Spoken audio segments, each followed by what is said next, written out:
Good morning everyone. So today we will discuss the MCQs of 15th July and you can also join us on our Telegram channel and the link is also given in the description box below. So here is the list is given and we are going to discuss these MCQs today. तो questions देखते ही आप video को pause करें, उसको answer करें पहले, उसके बाद में उसका आंसर और एक्सप्लेनेशन देखें and try to get at least 7 question correct out of 10. So let's begin our today's MCQs. Question number 1 is with reference to National Mission for Manuscripts and the correct option here is A, that means it is an initiative of Ministry of Culture to preserve manuscript is correct, but statement second, a manuscript is a handwritten document which must be at least 500-year old is incorrect. And ये statement incorrect इसलिए है क्योंकि जो date है वो at least 75 years होनी चाहिए, ना कि 500 ईयर्स. और मैन्यूस्क्रिप्ट एक हैंड रिटन डॉक्यूमेंट होता है और इसको पेपर, बाल, क्लोथ, मेटल, पाम लीफ किसी भी मटेरियल पे लिखा जा सकता है. तो इस इनिशिएटिव का एम है for documentation, conservation, preservation and digitalization of manuscript. तो अगर इनका डिजिटलाइजेशन होता है, प्रिजर्वेशन होता है, तो इनको लंबे समय तक संभाल के रखा जा सकता है क्योंकि आप देख सकते हैं कि ये जो चीज़ें हैं ये पेरिशेबल हैं, यानी एक टाइम के बाद में वो डिस्ट्रॉय हो जाएंगी. लेकिन अगर डिजिटलाइजेशन होता है इन मैन्यूस्क्रिप्ट का तो वो प्रिजर्व कर सकते हैं. तो काफ़ी अच्छा स्टेप है कल्चरल पॉइंट ऑफ व्यू से. Now question number 2 is with reference to permanent court of arbitration and the correct option here is B. That means it is the arbitral tribunal to resolve dispute between the member state, but PCA is the United Nations agency located in the Hague in Netherlands is incorrect. और ये incorrect इसलिए है क्योंकि ये United nation से related नहीं है, ये एक इंटर गवर्नमेंटल ऑर्गेनाइजेशन है और ये इंटरनेशनल कोर्ट ऑफ जस्टिस से अलग है. हालांकि दोनों की हेडक्वार्टर हेग जो कि नीदरलैंड में है वहाँ पे सिचुएटेड है. तो ये ऑर्गेनाइजेशन यूनाइटेड नेशंस की कोई एजेंसी नहीं है, लेकिन ये एक ऑफिशियल यूनाइटेड नेशन ऑब्जर्वर ज़रूर है और इसका काम है कि ये सर्विस प्रोवाइड करता है एज अ आर्बिट्रल ट्रिब्यूनल ताकि रिजॉल्व किए जा सके डिस्प्यूट अगर इंटरनेशनल एग्रीमेंट के अंदर वो अराइज हो रहे हैं between member state, international organization या फिर प्राइवेट पार्टीज.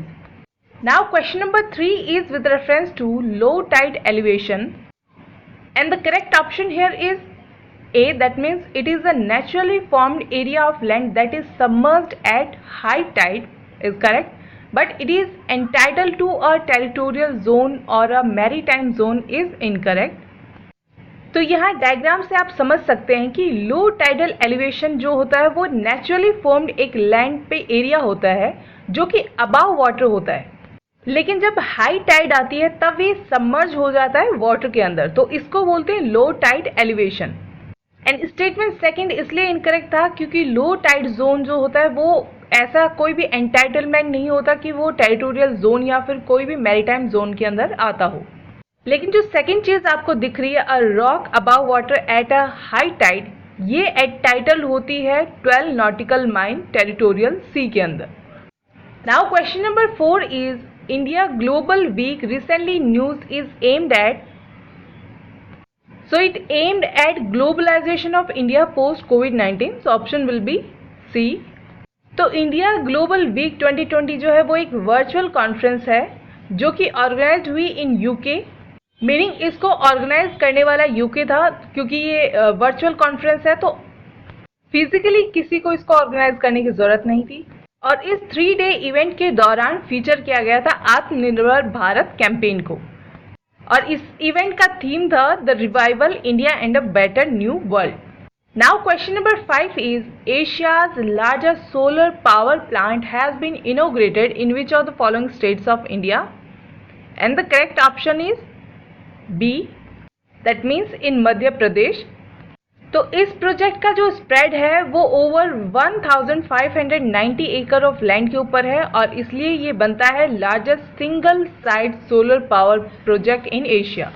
और पूरी जो कोस्ट है इस प्रोजेक्ट के ऊपर वो मानी जा रही है अराउंड 4000 करोड़ रुपीस और वर्ल्ड बैंक ग्रुप ने अप्रूव किया है इसके लिए लोन $30 मिलियन का.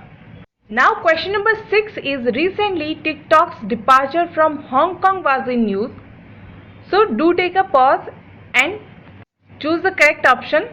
4 स्टेटमेंट यहाँ पे दिए गए हैं and the correct option here is D, meaning all the given 4 statements are correct.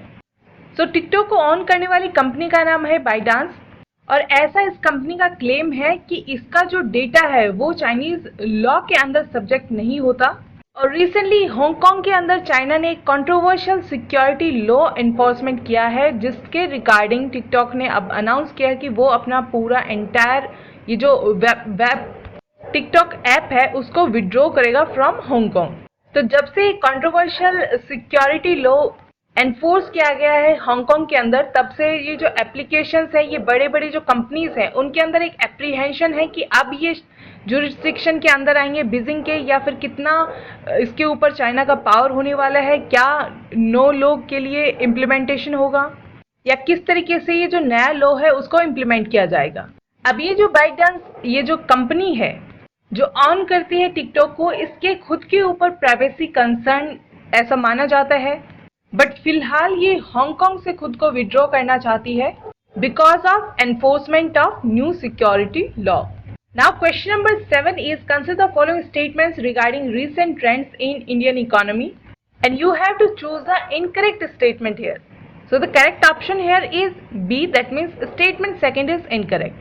अब हो सकता है यहाँ पे आपको सही जो ऑप्शन है वो D लगे लेकिन insufficient liquidity in the market is incorrect क्योंकि ऐसा माना जा रहा है कि मार्केट के अंदर एम्पल लिक्विडिटी है क्योंकि बहुत से पैकेजेस अनाउंस किए गए हैं गवर्नमेंट के द्वारा, सेंट्रल बैंक के द्वारा और सफिशिएंट लिक्विडिटी होने की वजह से ऐसा माना जा रहा है कि इंडिया का जो स्टॉक मार्केट है वो राइज कर रहा है। और क्योंकि कोविड-19 फेज चल रहा तो इसके अंदर रियल एस्टेट इन्वेस्टमेंट भी काफी ज्यादा इम्पैक्ट हुई और जो हाउस होल्ड सेविंग है वो भी इंक्रीज हुई है कहीं ना कहीं।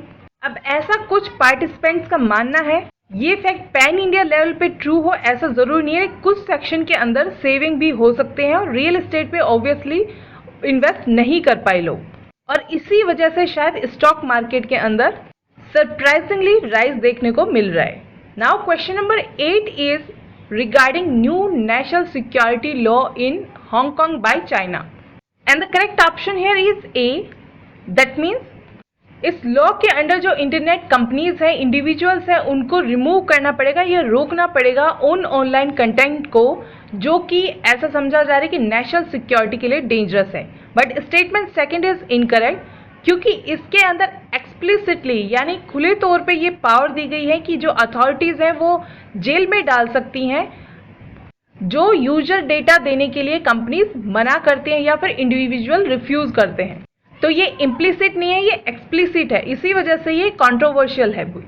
और इस तरीके की कंट्रोवर्शियल लॉ होने की वजह से ही कंपनीज और जो बिग जाइंट कंपनीज हैं वो वहां से निकलने की कोशिश कर रही हैं। हालांकि इससे ये भी पॉसिबिलिटी है कि जो हांगकांग रेजिडेंट्स हैं जो कि हमेशा अपोज करते हैं मेनलैंड चाइना का, तो इस तरीके के बिल की वजह से और कांस्टेंट एट्रोसिटीज की वजह से वो हो सकता है कि मेनलैंड चाइना के पूरे इन्फ्लुएंस के अंदर आ जाएं।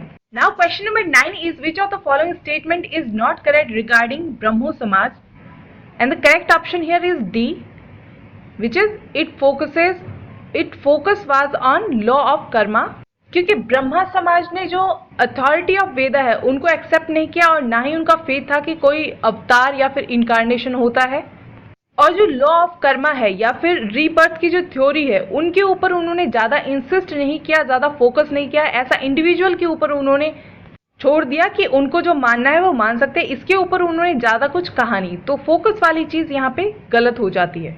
अब यहाँ आपके लिए क्वेश्चन ये है कि ब्रह्मो समाज के काउंटर में एक ऑर्गेनाइजेशन और बनाई गई थी, आपको उसका नाम बताना है और उसके जो संस्थापक थे उनका नाम भी लिखना है। अब ब्रह्मो समाज के जो प्रोमिनेंट लीडर्स थे उनमें देवेंद्र नाथ टैगोर और केशव चंद्र सेन रहे हैं और इस सोसाइटी ने, इस समाज ने जो एबोल्यूशन ऑफ सती है उसके अंदर काफी ज्यादा योगदान दिया है। Now question number 10 is which of the following water body is located between Korean peninsula and China and the correct option here is C, that means in yellow sea as you can see in the map. So that's all in our today's MCQs. Hope you guys are liking the lecture and you can contact us from the given detail and you can also ask information regarding UPPSC examination. So stay safe, stay healthy, have a nice day and thank you.